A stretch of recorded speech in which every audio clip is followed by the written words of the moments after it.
ಧ್ವಜಾರೋಹಣ ಕರ್ಕೊಡ್ಬೇಕಾಗಿ ಅವನು ವಿನಂತಿಯನ್ನು ಮಾಡ್ತಾ ಇದ್ದೀನಿ.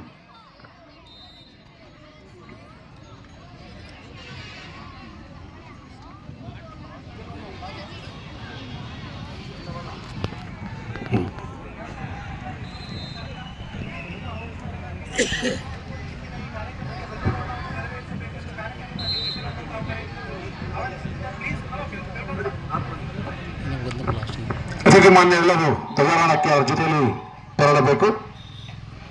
ಜ್ಯೋತಿ ಕ್ರೀಡಾ ಜ್ಯೋತಿ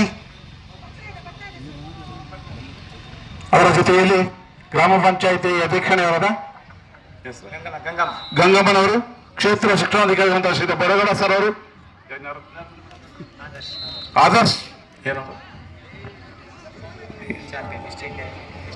ಮಿಸ್ಟರ್ ಇಂಡಿಯಾ ಬ್ಯಾಡ್ಮಿಂಟನ್ ಚಾಂಪಿಯನ್ ಹಾಗೂ ಚಿನ್ನದ ಪದಕ ವಿಜೇತರು ನೆಟ್ಟೂರು ಅವರು ಸಹ ಚಪ್ಪಾಳೆ ತಟ್ಟಿ ಧ್ವಜಾರೋಹಣವನ್ನು ನೆರವೇರಿಸಿಕೊಂಡಂತಹ ಅತಿಥಿ